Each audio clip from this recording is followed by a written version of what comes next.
ನಾನೊಂದು ಸ್ಪೆಷಲಾಗಿ ಮೊಟ್ಟೆ ಗಸಿ ಮಾಡುವಂತ ಹೇಳಿ 8 ಮೊಟ್ಟೆಯನ್ನು ತಗೊಂಡಿದ್ದೇನೆ. ಒಂದು ಪಾತ್ರೆ ಕೂಡ ಉಂಟು.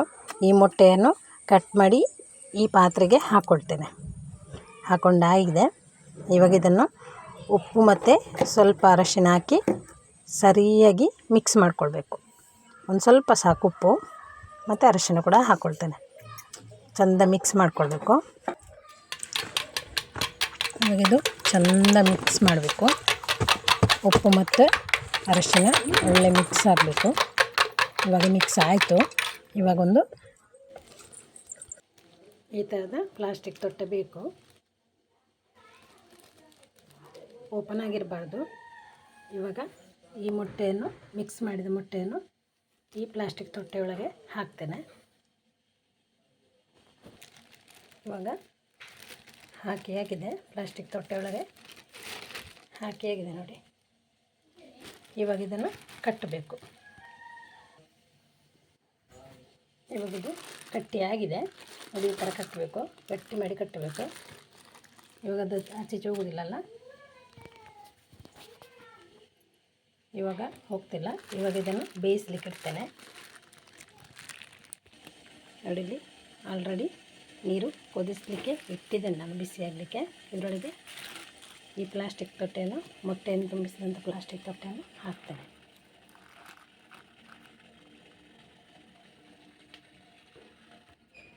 ಇವಾಗ ಇದಕ್ಕೆ ಮುಚ್ಚಳವನ್ನು ಮುಚ್ಚಿಡ್ತೇನೆ. ಇದು ಚೆಂದ ಬೇಯಬೇಕಿದು. ಚೆಂದ ಬೇಯ್ತಿರಲಿ. ಅಷ್ಟರೊಳಗೆ ಮಸಾಲೆ ರೆಡಿ ಮಾಡುವ. ಸ್ವಲ್ಪ ಮೆಣಸು, ಒಂದು ಸಣ್ಣ ತುಂಡು ಹುಳಿ,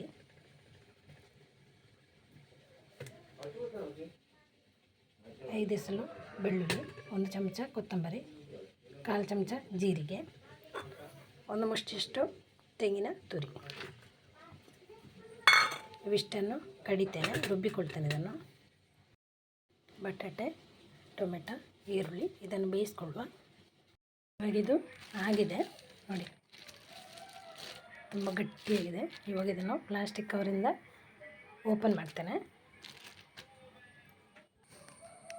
ನೋಡಿ. ಓಪನ್ ಮಾಡಿದ್ದೇನೆ. ಒಳ್ಳೆ ಬನ್ ಥರ ಬಂದಿದೆ ನೋಡಿ. ಇದು ಆಲ್ರೆಡಿ ನಾನು ಅರಿಶಿನ ಮತ್ತು ಉಪ್ಪು ಹಾಕಿದ್ದು, ಹಾಕಿ ಬೇಯಿಸ್ಕೊಂಡದ್ದು. ಒಳ್ಳೆ ಗಟ್ಟಿಯಾಗಿದೆ. ಸ್ಮೂತ್ ಕೂಡ ಉಂಟು. ಇವಾಗ ಇದನ್ನು ಪೀಸ್ ಮಾಡುವ.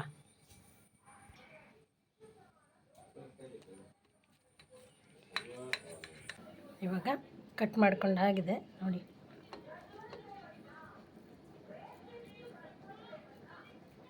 ಒಳ್ಳೆ ಸ್ಮೂತಾಗಿ ಬಂದಿದೆ ಇದು.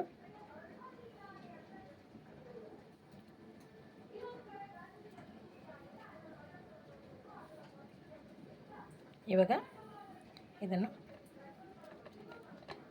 ರೆಡಿ ಮಾಡಿ ಆಗಿದೆ. ಆಲ್ರೆಡಿ ಬಟಾಟೆ, ಟೊಮೆಟೊ, ಈರುಳ್ಳಿ ಬೇಯಿಸಿ ಇಟ್ಟಿದ್ದೇನೆ. ಅದಕ್ಕೆ 1 ಚಮಚದಷ್ಟು ಉಪ್ಪು ಹಾಕ್ಕೊಳ್ತೇನೆ. ಈಗ ಅದು ಬೇಯ್ತಾ ಇರಲಿ. ಇವಾಗ ಬಾಣಲೆಯನ್ನು ಬಿಸಿಯಾಗಲಿಕ್ಕೆ ಇಡ್ತೇನೆ. ಬಿಸಿಯಾಗಿದೆ. ಸ್ವಲ್ಪ ಎಣ್ಣೆ ಹಾಕ್ಕೊಳ್ತೇನೆ. 1 ಸ್ಪೂನ್ ಸಾಕು. ಬಿಸಿಯಾಗಿದೆ. ಅರ್ಧ ಸ್ಪೂನು ಸಾಸಿವೆ ಹಾಕಿದ್ದೇನೆ. ಅದು ಚಟಪಟ ಅನ್ನುವಾಗ ಕರಿಬೇವಿನ ಸೊಪ್ಪು ಹಾಕ್ಕೊಳ್ತೇನೆ. ಈಗ ಸ್ವಲ್ಪ ಫ್ರೈ ಮಾಡುವ. ಫ್ರೈ ಆಗಿದೆ. ಇವಾಗ ಮಸಾಲೆ ಹಾಕ್ಕೊಳ್ತೇನೆ. ನೈಸ್ ಮಾಡಿ ಕಡ್ದ ಮಸಾಲೆ ಹಾಕ್ಕೊಳ್ತೇನೆ. ಈಗ ಚೆಂದ ಕುದಿ ಬರಬೇಕು. ಒಳ್ಳೆ ಕುದಿ ಬರಬೇಕಿದು. ಸ್ವಲ್ಪ ಉಪ್ಪು ಹಾಕ್ಕೊಳ್ತೇನೆ. ಆವಾಗಲೇ ನಾನು ಮೊಟ್ಟೆ ಬೇಯಿಸುವಾಗ ಉಪ್ಪು ಹಾಕ್ಕೊಂಡಿದ್ದೇನೆ. ತರಕಾರಿ ಬೇಯಿಸುವಾಗಲೂ ಕೂಡ ಉಪ್ಪು ಹಾಕ್ಕೊಂಡಿದ್ದೇನೆ. ಇವಾಗ ಇದು ಸ್ವಲ್ಪ ಮಸಾಲೆಗೆ ಉಪ್ಪು ಹಾಕ್ಕೊಳ್ತೇನೆ. ಇವಾಗ ಆಗಲೇ ಬೆಂದ ತರಕಾರಿಯ ಸ್ವಲ್ಪ ನೀರುಂಟು, ಅದನ್ನು ಹಾಕ್ಕೊಳ್ತೇನೆ ನಾನು. ನಮಗೆ ಸಾಂಬಾರು ಎಷ್ಟು ಬೇಕು ಅಷ್ಟು ನೋಡ್ಕೊಳ್ಬೇಕು. ಒಳ್ಳೆ ಕುದಿ ಬರಬೇಕಲ್ಲ ಇದು. ಹಾಗಾಗಿ ಸ್ವಲ್ಪ ನೀರು ಹಾಕ್ಕೊಳ್ಬೇಕು. ಒಳ್ಳೆ ಕುದಿ ಬರಲಿ. ಮುಚ್ಚಳ ಮುಚ್ತೇನೆ. ಒಂದು ಕುದಿ ಬಂದರೆ ಸಾಕು. ಒಳ್ಳೆ ಕುದಿ ಬಂದಿದೆ. ಇವಾಗಲೇ ನಾವು ಉಪ್ಪು ನೋಡ್ಕೊಳ್ಬೇಕು ಕರೆಕ್ಟಾಗಿ ಉಂಟ ಇಲ್ವಂತೇಳಿ. ಇವಾಗಿದು ಇಷ್ಟು ಸಾಕು.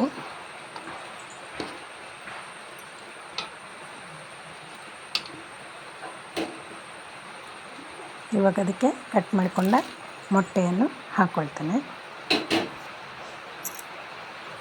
ಚೆಂದ ಮಾಡಿ ಮಿಕ್ಸ್ ಮಾಡ್ಕೊಳ್ಳುವ. ಎಷ್ಟು ಬೇಕಾದರೂ ಮೊಟ್ಟೆ ಬೇಯಿಸ್ಕೊಂಡು ಈ ಥರ ಕಟ್ ಮಾಡಿ ಹಾಕ್ಕೊಳ್ಬೋದು ನಮಗೆ ಸಾಂಬಾರಿಗೆ. ಅದನ್ನು ಸಾರು ಕೂಡ ಮಾಡ್ಬೋದು ಅಥವಾ ಸುಕ್ಕ ಕೂಡ ಮಾಡ್ಬೋದು ಈ ಥರ ಮಾಡಿ.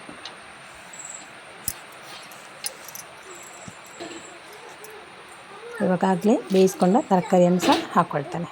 ಈಗ ಎಲ್ಲ ಒಟ್ಟಿಗೆ ಮಿಕ್ಸ್ ಮಾಡ್ಕೊಳ್ತೇನೆ. ಈಗ ಒಂದೆರಡು ಕುದಿ ಬಂದರೆ ಸಾಕು. ಈ ಥರ ಮಾಡಿ ನೀವೊಮ್ಮೆ ಮಾಡಿ ನೋಡಿ, ತುಂಬ ಚೆನ್ನಾಗಿರುತ್ತದೆ. ತುಂಬ ಟೇಸ್ಟಿಯಾಗಿ ಕೂಡ ಬರುತ್ತೆ. ನಾವು ಮೊಟ್ಟೆಯನ್ನು ಹಾಗೆಯೇ ಬೇಯಿಸಿ ಪದಾರ್ಥ ಮಾಡ್ತೇವೆ. ಈ ಥರ ಒಮ್ಮೆ ನೀವು ಮಾಡಿ ನೋಡಿ, ತುಂಬ ರುಚಿಯಾಗಿ ಬರುತ್ತೆ. ಈಗ ಸ್ವಲ್ಪ ಕುದಿ ಬರಲಿ.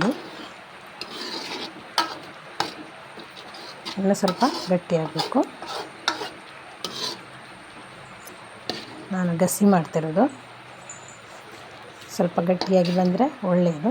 ನೋಡಿ, ಬೆಂದಾಗ ಸ್ವಲ್ಪ ದೊಡ್ಡದಾಗಿ ಬಂದಿದೆ. ಮೊಟ್ಟೆ ಕಟ್ ಮಾಡಿಕೊಂಡು ಬೇಯಿಸಿ ಕಟ್ ಮಾಡಿಕೊಂಡ ಮೊಟ್ಟೆ ಬೇಯಿಸ್ತಿರುವಾಗಲೇ ಸ್ವಲ್ಪ ದೊಡ್ಡದಾಗಿದೆ. ಸಣ್ಣ ಸಣ್ಣಾಗಿ ಕಟ್ ಮಾಡ್ಕೊಳ್ಬೇಕು. ಇವಾಗ ಇದಾಗಿದೆ. ಈಗ ಒಂದು ಪ್ಲೇಟಿಗೆ ಹಾಕ್ಕೊಳ್ತೇನೆ. ಇದೇ ಥರ ನೀವು ಕೂಡ ಮನೆಯಲ್ಲಿ ಮಾಡಿ ನೋಡಿ. ಮೊಟ್ಟೆಯನ್ನು ಒಂದು ಪ್ಲಾಸ್ಟಿಕ್ ತೊಟ್ಟೆಯೊಳಗೆ ಹಾಕಿ ಅದನ್ನು ಕಟ್ಟಿ ಬೇಯಿಸಿ ಈ ಥರ ಕಟ್ ಮಾಡಿ ಸುಕ್ಕ ಮಾಡಿ ನೋಡಿ, ಗಸಿ ಮಾಡಿ ನೋಡಿ, ತುಂಬ ಚೆನ್ನಾಗಿರುತ್ತೆ. ನಾನು ಮಾಡಿದ ರೆಸಿಪಿ ನಿಮಗೆ ಇಷ್ಟ ಆದಲ್ಲಿ ಪ್ಲೀಸ್ ಒಂದು ಲೈಕ್ ಮಾಡಿ, ಶೇರ್ ಮಾಡಿ, ಸಬ್ಸ್ಕ್ರೈಬ್ ಮಾಡಿ, ಪ್ಲೀಸ್ ಸಪೋರ್ಟ್ ಮಾಡಿ. Thank you.